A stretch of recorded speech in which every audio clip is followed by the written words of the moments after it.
lulutuin natin ngayon sinabawang gulay, pwede din tawaging lauoy, kung sa bandang Cebu, sa Visayas, or sa Mindanao. Laban ito sa mga mikrobyo. Anti-cancer pa ang lulutuin natin ngayong araw na to. Nagpainit muna ako ng mantika kasi pag sinabing lauoy or sinabawang gulay, pwedeng ang pangsahog ay pritong isda. Masarap din kung inihaw na isda. So itong ating tanigi, pwede rin ng galunggong. Aasinan muna natin. Yan. So itong yung pansahog natin. Tanigi kasi yung nakita ko dyan sa palengke. Tapos lagyan natin ng konting paminta. So, tapos saka natin ipiprito sa mainit na mantika. Okay?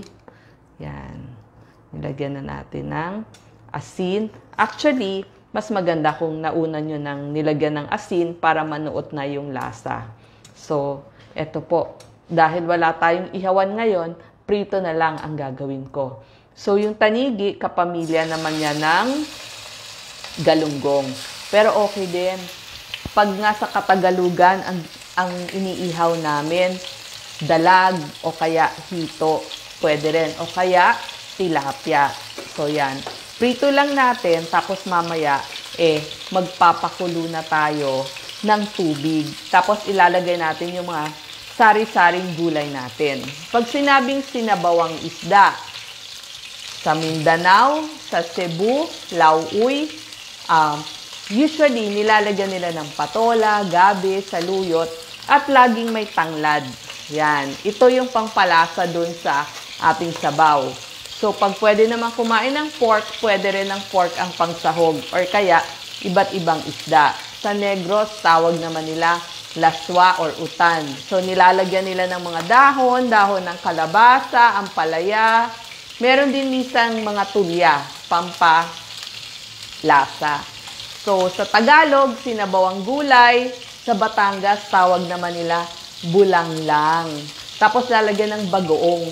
Ito, pwedeng bagoong alamang o kaya yung tinatawag nating balayan bagoong. Yan. So, ito, nagprito na tayo. At yan yung isasahog natin. Balik tayo dun sa sinabawang isda. Dinengdeng naman sa bandang norte o Inabraw sa Ilocano. Nilalagyan din ng bagoong na isda kasi marami silang bagoong dun na isda.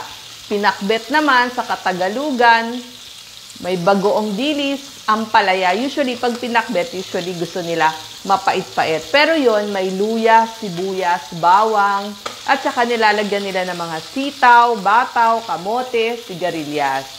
Okay. So, pagluto na yung inyong, kunin ko lang, pagpapalitin ko na. Pagluto na yung inyong isda, yan, lalagay na natin dito. Magpapakulo na tayo ngayon ng tubig. Kasi, sinabawang isda nga So, pakuluin natin yung ating tubig. Yan, ito po yung sample. So, meron tayong tubig. So, pagkulo ng ating tubig, yan, lalagyan na natin ng sari-saring gulay. So, ang una nating ilalagay, yung kalabasa. Kasi matagal siya Siya yung mauunang kailangan. So, ang unahin natin, kalabasa, okra, at saka talong. Yan. So, pag kumukulo na, ilagay nyo na po yung inyong kalabasa. Bahala na kayo kung gusto nyo maliliit para mabilis maluto ang hiwa. Pero pwede rin na malalaki yung hiwa. So, meron na tayong kalabasa, yung ating okra, yan, tsaka yung ating talong. Kasi ito yung mga mauunang dapat lutuin. So, sila yung una dyan. Okay?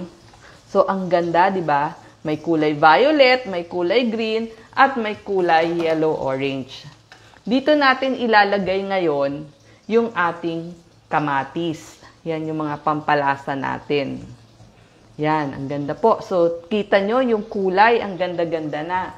Lagay na po natin yung ating kamatis.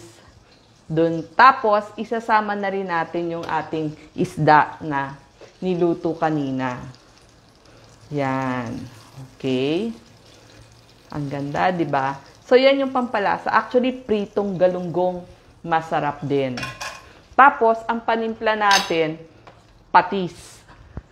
So, nasa sa inyo na po. Gusto nyo ba ng bagoong? Depende kung nasang lugar kayo. Kung bandang norte kayo, maraming bagoong isda, bagoong dilis. Pwede ring patis.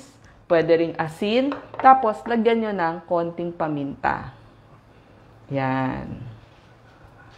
So, meron na tayong patis. Ang pinili ko po, patis. Kasi pag talaga dun sa lauoy, mas gusto yata nila yung patis.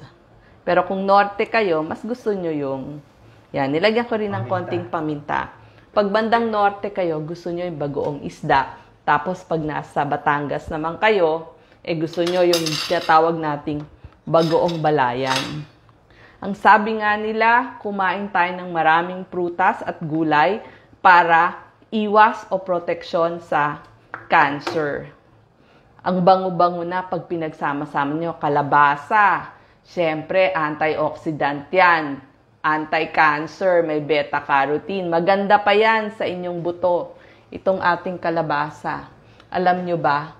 Kasi may calcium, tapos yung vitamin A and C niya, nakakatulong din. So, para tumibay ang ating buto, iwas fracture. May iron to.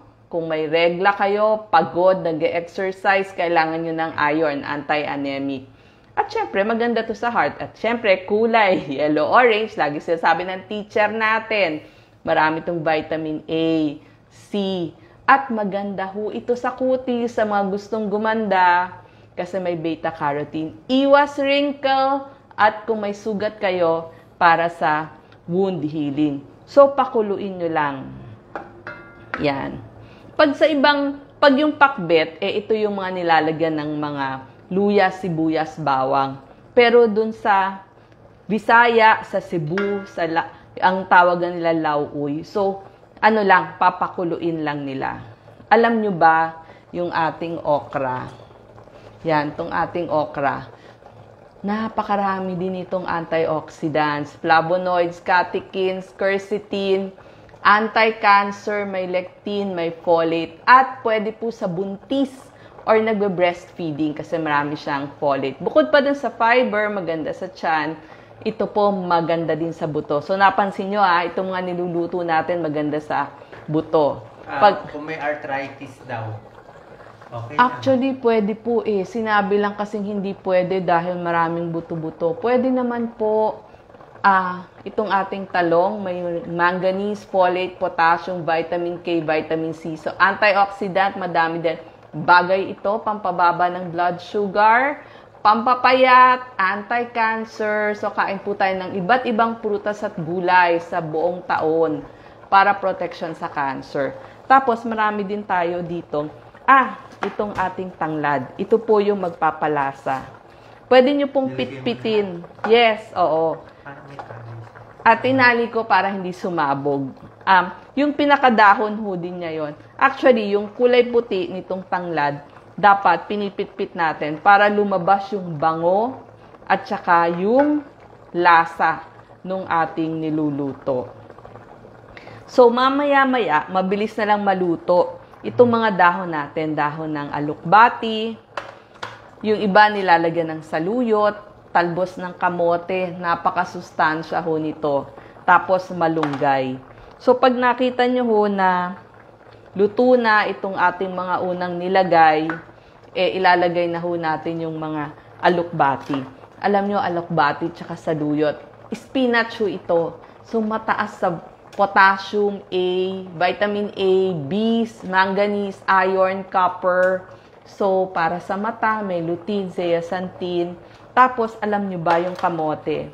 Ang maganda sa kamote, matatalbusan nyo buong taon. Napakaraming antioxidant. Tsaka, magandang kamote para sa inyong atay. Maganda pa sa blood pressure.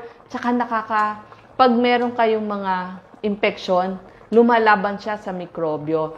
Tsaka, maganda dito sa niluto natin, anti-inflammatory. Kaya magtatanong, doon sa may arthritis, pwede ho itong ating niluluto. So, buong taon, magandang itanim ang kamote kasi makukunan mo. Tsaka maganda sa kamote, matibay siya sa sakit ng mga halaman, pati sa peste, tsaka sa ulan. Pero ito po, ang pinakamasustansya sa lahat ng ilalagay natin dito. Malunggay. Bakit? Tandaan nyo to ha. 7 times mas mataas ang vitamin C ng malunggay kumpara sa oranges. 10 times mas mataas ang vitamin A kumpara sa carrots ang malunggay. Ang malunggay, 17 times mas mataas ang calcium kumpara sa gatas. 9 times mas mataas ang kanyang protina kumpara sa yogurt. 15 times mas mataas ang potassium kumpara sa saging. At sa mga anemic dyan, 25 times mas mataas ang iron kumpara sa spinach. So ano pang hinihintay nyo? Magluto na ho kayo ng ganitong anti-cancer recipe natin. Lauoy, sinabawang isda, laswa, bulanglang, dinengdeng, pinakbet, kung ano man po ang gusto nyong itawag, pwede. Okay, so ilalagay na natin tong ating mga dahon. Pinakahuli, ang malunggay kasi mabilis siya maluto. So ito po, ihuhulog ko ng ating alokbati at saluyot. Yan. Okay. Ilubog lang natin dito sa ating kumukulong sinabawan. Pwede rin ho gamitin ninyo yung hugas bigas. Yung iba kasi mahilig maglagay din ng hugas bigas. Tapos, yung ating kamote. Yan. Okay. Yung ating kamote. Talbos ng kamote. Napakasustansya. So, wag niyong mamatahin. Wag niyong sasabihin, nako, kamote ka. Hindi. Isa yan sa mga tinatawag na superfoods. Tsaka kailangan to ng ating bansa kasi buong taon pwedeng magpakain sa maraming Pilipino. And lastly, yung ating malunggay. Yan. Diba? So, mabilis lang siya. Lagay natin. Yes. Yung sinabi ko sa inyong pinakamataas na sustansya niya, makukuha ninyo. Okay? So, eto na po ang ating finished product. Ilang minutes bago maluto? Usually, 10 to 15 minutes lang to luto na. Ayaw mo rin overcook?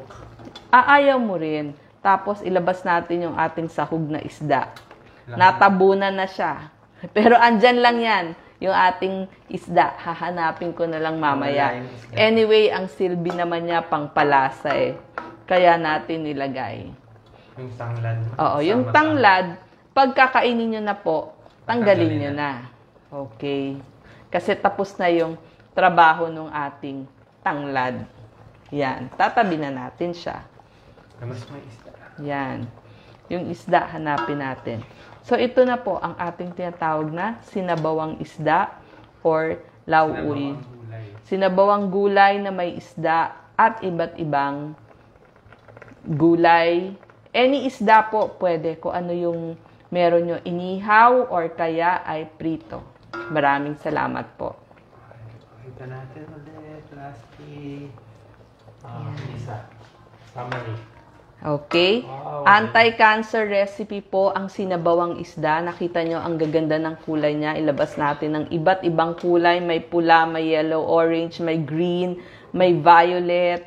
So, lahat na ho ng kulay. Pampahaba ng buhay. Diba sabi nga, eat a variety of colors para makuha nyo lahat ng benepisyo ng bawat gulay na kakainin natin. Okay. Mapakita pa natin konti.